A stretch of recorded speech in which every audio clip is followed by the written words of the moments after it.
सारा refund portal पे online आवेदन कर दिया है, लेकिन आवेदन करते हुए किसी को 45 दिन से ज़्यादा हो चुके हैं, किसी को 60 दिन से ज़्यादा हो चुके हैं, बट अभी तक उनको कोई भी अपडेट नहीं आई है सारा रिफंड पोर्टल की तरफ से। और उन लोगों को बहुत सारे ऐसे एसएमएस आ रहे हैं, डिफिशिएंसी का एसएमएस आ रहा है, डिफिशिएंसी कम्युनिकेटेड का मैसेज आ रहा है। तो आज की वीडियो में बात करेंगे कि उन मैसेज का मतलब क्या है और साथ ही साथ आपको आगे करना क्या है, इसके बारे में भी बात करेंगे। बहुत सारे ऐसे लोग हैं जिनको इस तरह का मैसेज आ रहा है, जैसा कि आपको स्क्रीन में दिख रहा है। इसमें 4000 रुपये क्रेडिट हुआ है थ्रू CRCS पोर्टल की तरफ से। तो मैं इस मैसेज के पीछे का सच्चाई बता देता हूँ कि क्या सच में सारा रिफंड पोर्टल की तरफ से पैसा भेजा गया है, और भेजा गया है तो किन लोगों को भेजा गया है।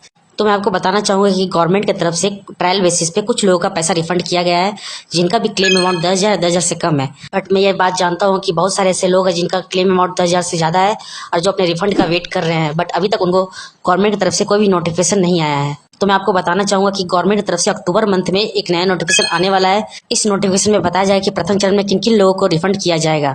बहुत सारे ऐसे लोग हैं जिनको डिफिशिएंसी का एसएमएस आ रहा है, जैसा कि आपको स्क्रीन में दिख रहा है। मैं आपको इस मैसेज का मतलब समझा देता हूं ताकि आपको पता चल सके कि आपको आगे करना क्या है। तो इस मैसेज में कहा गया है कि योर क्लेम एप्लीकेशन नंबर इतना इतना, डेट इतना, अकाउंट नंबर यानी रिसिप्ट नंबर इतना, सहारियन भोपाल है सम डिफिशिएंसी, काइंडली डिटेल में kindly be checked by login on the portal CRCS। मतलब कह रहा है कि आपने जो भी स्कीम में एप्लीकेशन भरा था उसमें कुछ डिफिशिएंसी यानी कुछ गलतियां पाई गई है, कुछ खामियां पाई गई है।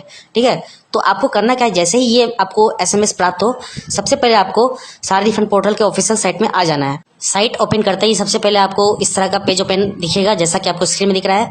उसके बाद आपको सबसे पहले जमाकर्ता लॉगिन वाला ऑप्शन पे आपको क्लिक करना है।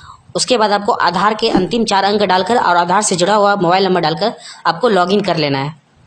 लॉगिन करते ही अगर आपका क्लेम स्टेटस डिफिशिएंसी कम्युनिकेटेड वाला ऑप्शन दिख रहा है, जैसा कि एरो मार्क में दिख रहा है आपको, तो समझ जाइए कि आपके एप्लीकेशन में कुछ खामियां पाई गई है, कुछ गलतियां पाई गई है।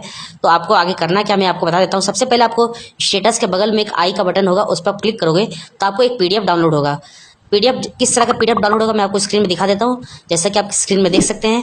इस PDF में आपके आवेदन की कमियों की सूचना को बताया गया है कि आपके आवेदन में क्या क्या किस किस टाइप की कमियां या खामियां या डिफिशिएंसी पाई गई है। तो आपका ऊपर में जो भी स्कीम है, जो भी बॉन्ड है, उसका नाम दिया जाएगा, आपका नाम आएगा, आपका खाता संख्या, आपका नाम, आपका आवेदन नंबर सब यहाँ दिखेगा आपको इस PDF में। साथ ही साथ PDF के अगर नीचे आओगे तो आपको यहाँ दिखेगा 5 अहम बिंदु दिखाए गए हैं इस PDF में, जिसमें आपका कमियां बताया गया है कि ये इस कमी की वजह से आपका आवेदन रिजेक्ट हुआ होगा। तो मैं एक एक करके 5 पॉइंट पर आपको क्लियर कर देता हूं कि किस वजह से आपका आवेदन रिजेक्ट हुआ होगा।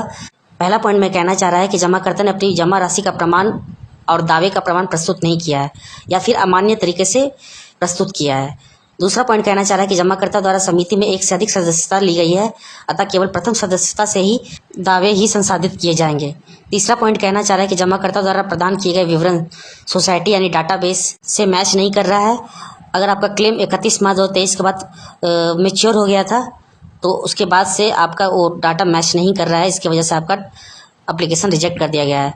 चौथा पॉइंट कहना चाह रहा है कि दावेदार यानी जमाकर्ता का विवरण सहारा सोसाइटी डाटाबेस में है ही नहीं, यानी आपने जो भी डिटेल भरा है इनवैलिड भरा है, उससे आपका डाटाबेस में उसका है ही नहीं सारे रिफंड पोर्टल के, इसकी वजह से भी आपका आवेदन रिजेक्ट किया गया होगा। और लास्ट पॉइंट कहना चाह रहा है कि समिति ने इस दावे का सिफारिश नहीं की, यानी जो भी स्कीम में आपका, यानी जो भी बॉन्ड में आपका पैसा था, उस बॉन्ड को रोका गया है, बोला गया है कि इसका पेमेंट नहीं करना है, इस वजह से आपका आवेदन को रिजेक्ट कर दिया गया है।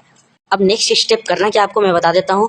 जैसे आपका फॉर्म रिजेक्ट होता है, यानी डिफिशिएंसी कम्युनिकेटेड के बाद आपका फॉर्म रिजेक्ट कर दिया जाएगा, उससे क्या करना, आप फिर से आपको रीअप्लाई करना है। लेकिन रीअप्लाई आपको कब करना है, 30 दिन के बाद से। जैसा कि आपको स्क्रीन में दिख रहा है, जैसे आप जमाकर्ता लॉगिन वाले ऑप्शन पे जाओगे, आप नीचे जाओगे तो वहाँ एक मैसेज शो हो रहा होगा, उसमें बोला जा रहा है ऐसे जमाकर्ताओं के मामले में जिनके दावों में दस्तावेज में कमी या मिला ना होने के कारण संसाधित नहीं किया जा सका, उन्हें पोर्टल के माध्यम से कमियों को दूर करने और अपने आवेदन को फिर से प्रस्तुत करने के लिए सूचित किया जा रहा है। पोर्टल पर पुनः आवेदन करने की सुविधा जमाकर्ताओं को कमी की सूचना प्राप्त होने के 30 दिन के बाद सक्रिय होगी। मतलब कि जैसे आपको डिफिशिएंसी वाला मैसेज आएगा, उससे 30 दिन तक आप अप्लाई नहीं कर सकते, लेकिन हाँ 30 दिन के बाद से आप अप्लाई कर सकते हैं। बहुत सारे ऐसे लोग भी हैं जिनको डिफिशिएंसी का एसएमएस तो आ गया है, लेकिन जब वो स्टेटस चेक करने जाते हैं तो वहाँ अभी भी अंडर प्रोसेसिंग दिख रहा है। तो मैं उन लोगों को बताना चाहूँगा कि आपको थोड़ा वेट करना पड़ेगा।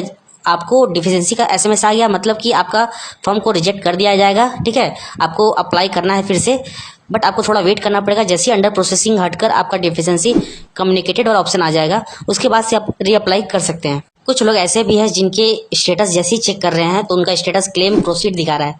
तो मैं उन लोगों को बता जाऊँ कि ये गुड न्यूज़ है, आपके आवेदन को एक्सेप्ट कर लिया गया है। अब बहुत ही जल्द आपके बैंक अकाउंट में अमाउंट को ट्रांसफर कर दिया जाएगा जैसे ही भारत सरकार की तरफ से न्यू नोटिफिकेशन आता है।